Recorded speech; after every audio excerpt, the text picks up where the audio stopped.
அதிமுக தொண்டர் நினைத்த கூட்டணியை புரட்சி தமிழர் எடப்பாடியார் அமைத்து தருவார்.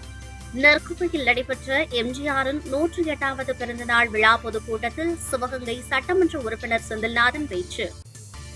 அதிமுக நிர்வாகிகள் உற்சாகம். சிவகங்கை மாவட்டம் நெற்குப்பையில் திருப்பத்தூர் சட்டமன்ற தொகுதி அதிமுக சார்பில் எம்ஜிஆரின் 108வது பிறந்தநாள் விழா பொதுக்கூட்டம் நடைபெற்றது. மாவட்ட அவைத்தலைவர் நாகராஜன் தலைமையில் நடைபெற்ற இந்த கூட்டத்தில் கலந்து கொண்ட மாவட்ட செயலாளரும் சிவகங்கை சட்டமன்ற உறுப்பினருமான செந்தில்நாதன் பேசுகையில், உலக வரலாற்றில் ஒரு தலைவன் இறந்ததற்கு பிறகும் செல்வாக்கு கூடிக்கொண்டே இருக்கிறது என்றால் அது எம்ஜிஆர் என்ற மாபெரும் சக்திக்கு மட்டும்தான் என்றவர், அண்ணா வளர்த்த திமுக என்ற இயக்கத்தை கருணாநிதி குடும்பம் தன்னுடைய லாபத்திற்காக கைப்பற்றிக் கொண்டது. ஆனால் எம்ஜிஆர் இந்த இயக்கத்தை ஜனநாயக இயக்கமாக உருவாக்கியுள்ளார். அதன் வழியில்தான் ஜெயலலிதா, எடப்பாடியார் ஆகியோர் முதல்வராகினர் என்றார். ஸ்டாலின் எம்ஜிஆரை உரிமை கொண்டாட நினைக்கின்றார். எம்ஜிஆரின் புகழை மறைப்பதற்காகவே காலை உணவு திட்டத்தை கொண்டு வந்து முயற்சி செய்பவர் ஸ்டாலின் என்றார். நீங்கள் விரும்புகின்ற அத்தனை கட்சிகளும் நிரம்பிய கூட்டணி அமைத்து தருவேன் என அதிமுக பொதுச் செயலாளர் எடப்பாடியார் அறிவித்துள்ளதாகவும் கூறினார். இந்நிலையில் நெற்குப்பையில் கூடியிருந்த தொண்டர்கள் மத்தியில் வரவேற்பையும் உற்சாகத்தையும் ஏற்படுத்தியுள்ளது. இந்த விழாவில் முன்னாள் சட்டமன்ற உறுப்பினர் உமாதேவன், முன்னாள் மாவட்ட சேர்மன் பொன்மணி பாஸ்கரன், ஒன்றிய செயலாளர்கள் ராஜா, வடிவேல், வாசு, ஜெகம், நகர செயலாளர்கள் அடைக்கப்பன், இப்ராம்சா, மாவட்ட எம்ஜிஆர் மன்ற இளைஞரணி துணை செயலாளர்கள் ராகராஜன், பார்த்திபன், மாவட்ட ஜே பேரவை இணை செயலாளர் முருகேசன் உள்ளிட்டோர் கலந்து கொண்டனர். தங்க தலைவன் இறந்து கிட்டத்தட்ட 40 ஆண்டு காலம், 38 ஆண்டு காலம் ஆகிவிட்டது. உலக வரலாற்றிலே ஒரு தலைவன் இறந்ததற்கு பிறகும் செல்வாக்கு கூடிக்கொண்டே இருக்கிறது என்றால் அது புரட்சி தலைவன் எம்ஜிஆர் என்ற அந்த மாபெரும் சக்தி ஒருவருக்கு.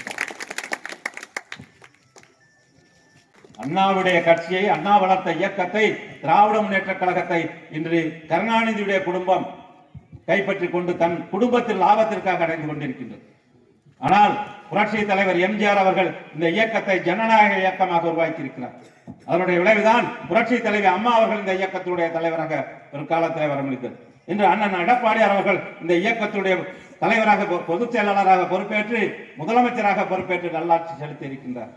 புரட்சி தலைவர் எம்ஜிஆரை இன்று கருணாநிதியுடைய புதல்வனாக இருக்கக்கூடிய ஸ்டாலின் அவர் உரிமை கொண்டாட நினைக்கின்றார்.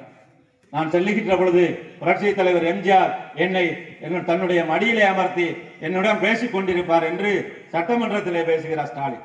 ஏன்னா அவங்களுக்கு வெட்கமா இல்லை? புரட்சி தலைவர் புகழை மறைப்பதற்கு நீங்கள் எவ்வளவு முயற்சி செய்கின்றீர்கள்? இந்த நாட்டிலே சத்துணவு கொடுத்தார் என்றால் அது புரட்சி தலைவர் எம்ஜிஆர் அவர்கள் தான்.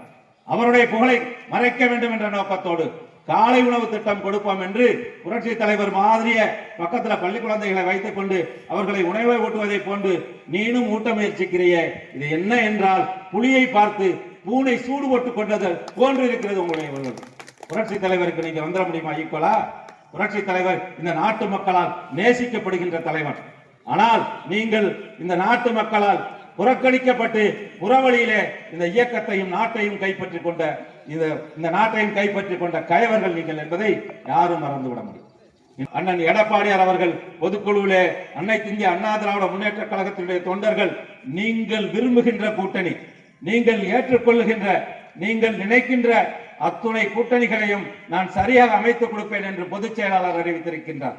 தொகுதியினுடைய சட்டமன்ற உறுப்பினராக, அமைச்சராக இருக்கின்றார் பெரிய கருப்பன் நமது இயக்கத்தினுடைய இளைஞர் இளமன் பாசனுடைய செயலாளர் தம்பி பிரபு அவர்கள் மேலு ஒரு வழக்கை போடுகிறார். என்ன வழக்கு என்றால், அனைத்து இந்திய அண்ணா திராவிட முன்னேற்ற கழகத்திற்கு சுவர் விளம்பரம் செய்திருக்கிறார் தம்பி பிரபு அவர்கள். அந்த சுவர் விளம்பரத்தை இன்று திமுகவுடைய நிர்வாகிகள் சென்று அவர்களுடைய அதை அழிக்கிறார்கள். அப்பொழுது அந்த வகையிலே, அந்த வழியிலே யதார்த்தமாக வந்த பிரபு அந்த அழித்தவரை கூப்பிட்டு, ஏன் அழிக்கிறாய், என்னுடைய கட்சியுடைய விளம்பரம் செய்திருக்கிறது என்று கேட்டதற்கு அவர் கேட்டுவிட்டு அவரை எதுவும் செய்யவில்லை, இவ்வளவு செய்யாத அப்படின்னு சொல்லிட்டு வீட்டுக்கு போயிட்டார். வீட்டிற்கு அவர் செல்வதற்கு முன்பாக 2 காவல்துறை அனுப்பி இன்று அவர் மீது, அந்த அழிச்ச பையன் யாருன்னே தெரியல, ஆனால் அவனை வைத்து இன்று பிசிஆர் ஆக்ட் வழக்கு பதிவு செய்வதற்கான முயற்சிகள் நடந்து கொண்டிருக்கின்றது.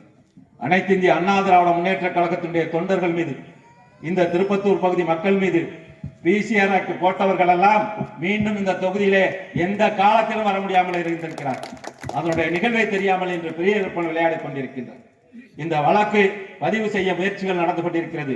ஒருவேளை அந்த வழக்கு பதிவு செய்யப்பட்டால் இந்த தம்பி பிரபு என்பவர் யாரோ ஒருவர் அல்ல, அதிமுகவுடைய நிர்வாகி, புரட்சி தலைவருடைய தொண்டன், புரட்சி தலைவர் அம்மாவுடைய தொண்டன், அண்ணன் எடப்பாடியாருடைய தொண்டர்களில் லட்சக்கணக்கான கோடிக்கணக்கான தொண்டர்களில் ஒருவன்.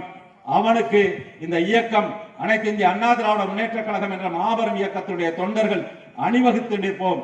அவர் மீது எந்த வழக்குகளை போட்டாலும் அதை சந்திப்பதற்கு நாங்கள் தயாராக இருக்கின்றோம். இன்றைய அமைச்சராக இருக்கக்கூடிய பெரியகருப்பன் இந்த வேலையை ஒரு வேலை செய்வாரானால் நாளை மறுநாள் வருகின்ற முதலமைச்சரிடம் நியாயம் கேட்கின்ற வகையில் ஆயிரக்கணக்கான தொண்டர்கள் திரண்டு முதலமைச்சரிடமே நேரடியாக இது நியாயமா என்று கேட்கின்ற நிலையை உருவாக்க வேண்டிய சூழ்நிலை வரும் என்பதை வைக்கப்படுகின்ற அந்த விளக்கினுடைய திரி இந்த திருப்பத்தூர் சட்டமன்ற தொகுதியை அதிமுக வருகின்ற 2026 அதிமுகவுடைய ஒரு சாமானிய தொண்டன் இந்த தொகுதியினுடைய சட்டமன்ற உறுப்பினராக அண்ணன் எடப்பாடியார் அவர்களால் அறிவிக்கப்பட்ட பிறகு அதிமுக வெற்றி பெற்றது என்ற ஒரு சக்தியை நீங்கள் உருவாக்குவீர்கள் என்ற நம்பிக்கையோடு நன்றி கூறி விடைபெறுகிறேன். நன்றி, வணக்கம்.